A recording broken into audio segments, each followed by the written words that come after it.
जफर साहब, स्पेसिफिकली अगर कालाबाग डैम की बात की जाए, क्योंकि ये बात बहुत ज़्यादा की जा रही है कि कालाबाग डैम होता तो मौजूदा सैलाबी हालात में इस तबाही से बचा जा सकता था।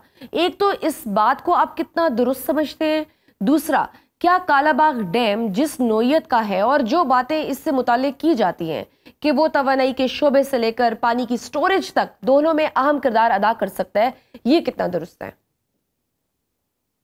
देखिए, आपके इससे पहले जो आपने बात की, मैं उसका पहले जवाब दूंगा। जो पंजाब इरिगेशन डिपार्टमेंट है, इसने अपने बैराजेस, जो कि 100 साल पुराने बैराजेस थे, ये सोचा कि जी ये बहुत पुराने स्ट्रक्चर हो गए हैं, हमें इनको अपग्रेड करना चाहिए। हम्म। तो उन्होंने आज से 15-20 साल पहले अपने बैराजेस की अपग्रेडेशन का प्रोजेक्ट एक लॉन्च किया बाकायदा, और जितने भी पुराने बैराज थे उनकी रिहेबिलिटेशन करके कैपेसिटी बढ़ाई, उनके स्ट्रक्चर को बेहतर किया। हम्म। उसके रिजल्ट अब हमारे सामने आ रहे हैं कि अल्हम्दुलिल्लाह ये जो अनप्रेसिडेंटेड फ्लड था, ये सेफली स्ट्रक्चर से पास होके नीचे जा रहा है। तो इसी तरह हमें डैम्स और जितने भी पुराने स्ट्रक्चर्स हैं, एक तो उनकी हम्म। रीएवेल्युएशन, रीअसेसमेंट करके बिल्कुल। रिहेबिलिटेशन करनी चाहिए। हम्म। अब आपका जो दूसरा सवाल है कालाबाग डैम का, कालाबाग डैम के ऊपर हमारे पास 6 मिलियन एकड़ फीट तक की स्टोरेज अवेलेबल होगी, जबकि मैं हम्म। आपको पहले भी बता चुका हूँ कि पाकिस्तान में कोई 140 मिलियन एकड़ फीट पानी आता है सालाना इन दरियाओं से, हम्म। जिसमें से कोई 70 मिलियन एकड़ फीट के करीब दरिया सिंध से आता है।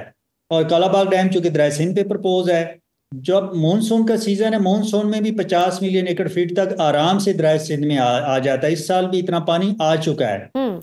तो इसलिए हमें तो एक नहीं, एक से ज्यादा कालाबाग डैम्स की जरूरत है, ताकि हम्म। क्योंकि डिमांड और सप्लाई का गैप है हमारे यहाँ। जब हमारे पास सप्लाई ज्यादा होगी उसको हम स्टोर कर लेंगे, और जब जरूरत होगी उसको रिलीज करना है। कि ये जो मौजूदा सैलाब है, इसमें कालाबाग डैम कोई रोल प्ले नहीं कर सकता था, क्योंकि अच्छा। ये मौजूदा सैलाब जो है हमारा पंजाब के जो मैदानी दरिया हैं उनमें आया हुआ है, और ये सारे हम्म। दरिया कालाबाग डैम से नीचे जाके दरिया सिंध में मिलते हैं। हम्म। तो इसीलिए जो रेला हमारा त्रिमो से निकला है, वो रेला जाके पंचनद में जाएगा। तो हम्म। कालाबाग डैम तो खैर बहुत ऊपर है। कालाबाग डैम सिर्फ जो दरिया सिंध में सैलाब आते हैं या उससे अपर कैचमेंट है, राइट। जैसे काबुल, दरिया काबुल वगैरह है, वहां से उसको बचाएंगे।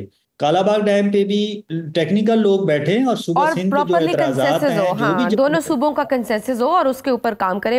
जफर साहब, सैलाब आ गया, पानी बेकाबू हो गया, अब रेस्क्यू टीमें काम कर रही हैं, मगर आइंदा के लिए सवाल ये अहम है कि आखिर कोताही कहाँ हो रही है? हमारे पास वाकईतन निज़ाम मौजूद नहीं है, या उसको सिर्फ कुदरती आफत कहकर आवाम की नज़र में इस नुकसान की शिद्दत को कम करना काफ़ी है?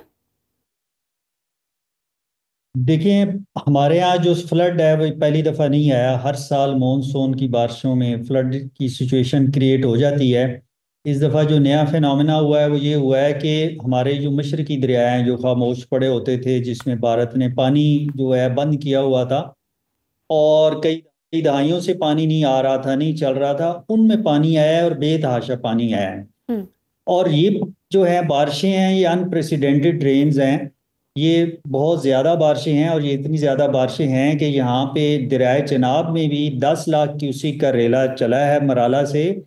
और वो जो चिन्योट पुल है, वहां तक 10 लाख का रेला चलता गया है। हालांकि 10 लाख क्यूसिक का जो फ्लड है वो तो दरियाए सिंध में आता है, जो कि पाकिस्तान का सबसे बड़ा दरिया है, जिसका कैचमेंट जो है सबसे बड़ा है। हम्म। लेकिन इस दफा चनाब में 10 लाख क्यूसिक पानी आ गया इंडिया की तरफ से। उसके बाद रावी और सतलज, इन दोनों में भी रिकॉर्ड फ्लड्स आए। तो हम्म। ये जो कैचमेंट्स हैं, इनमें बारिशें ज्यादा होने की वजह से पानी ज्यादा आ गया, और खसूसन जो मशरकी दरिया हैं जिन पे समझ लिया गया था, गलत तौर पे समझ लिया गया था कि शायद इनमें अब पानी नहीं आएगा, हम्म। तो वहां पे अर्बनाइजेशन शुरू हो गई।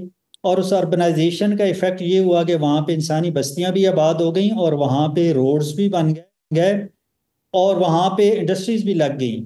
और जिसकी वजह से ये हुआ कि जो कुदरती दरिया की जो फ्लड प्लेन्स थी, जो सैलाबी रास्ते थे, हम्म। उनमें रुकावटें पैदा हो गई। तो लाखों की तादाद में लोग इफेक्ट हुए हैं, जिनको एवैक्यूएट किया गया है, और ये तादाद करोड़ों तक भी जा सकती है जब फ्लड उतरेगा। जब नुकसानात का अंदाज़ा लगाया जाएगा, इफेक्टेड एरियाज का, इफेक्टेड लोगों का, तो ये बहुत बड़ी तादाद होगी।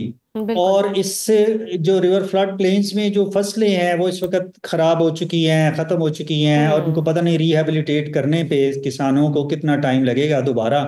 और आपको पता है कि हमारे किसानों की माली हालत जो है वो हमें पता है। तो इसलिए गवर्नमेंट को बड़ा एक रिहेबिलिटेशन प्लान जो है वो देने की वो है जरूरत बहुत है। एक जबरदस्त किस्म बिल्कुल आना पड़ेगा। जफर साहब, एक और चीज पाकिस्तान में एक और डिबेट दोबारा से छिड़ गई है कि डैम्स के हवाले से, मगर उसमें मैं देख रही हूँ कि वाजे दो राय पाई जा रही हैं। कुछ माहिरीन बड़े डैम्स के खिलाफ और नहरी निज़ाम समेत छोटे डैम्स को मसाइल का हल कह रहे हैं, जबकि दूसरी राय ये है कि बड़े डैम्स बनाने चाहिए, वही मसाइल का हल है।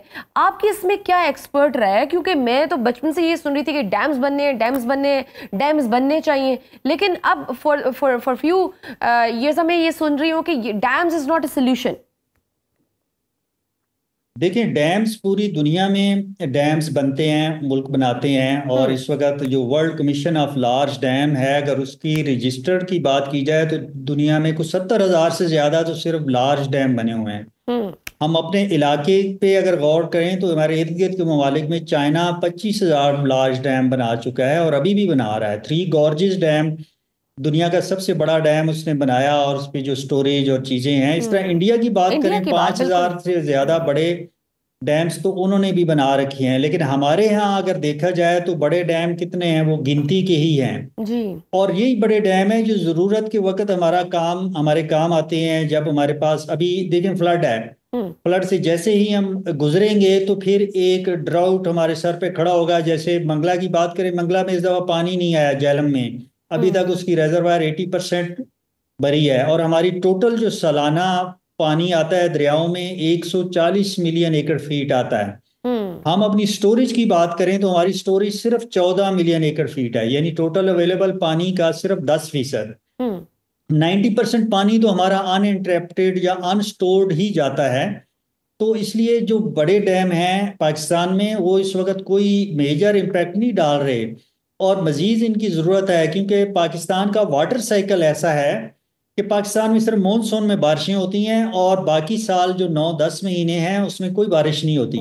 लेकिन पाकिस्तान एक ज़री मुल्क है, हमारी मैशत का दारोमदार ज़राअत पे है, तो हमारी ज़राअत की रिक्वायरमेंट्स जो है वो सारा साल होती हैं। आप समझते हैं कि बड़े डैम्स का होना ज़रूरी है? बड़े डैम्स का होना ज़रूरी है, लेकिन ये जो हम समझ लेते हैं ना कि एक कोई कंपोनेंट ही सारे मसले का हल है, वो चीज़ गलत होती है। कि ना ही तो बड़े डैम जो हैं वो गलत हैं कि नहीं बनाने चाहिए, और दूसरी तरफ ये थॉट कि जी सिर्फ बड़े डैम बनने से मसला हल होगा, बाकी हल नहीं है। बाकी हल भी बहुत से हैं, लेकिन हर एक चीज को शामिल रखना पड़ेगा। बिल्कुल, अपने नहरी निज़ाम को भी अपडेट करने की ज़रूरत है। अंग्रेज़ बना के चले गए हैं, फरसुदा निज़ाम है, उसको भी अपडेट करने की ज़रूरत है। साथ में छोटे और बड़े डैम्स भी बनाने की ज़रूरत है। बाखबर रहिए हर जगह, हर वक्त, बर वक्त। अभी सुनो न्यूज़ का यूट्यूब चैनल सब्सक्राइब करें और बेल आइकन पर क्लिक करें, और जानिए मुल्की और गैर मुल्की हालात व वाक़यात यकीन के साथ।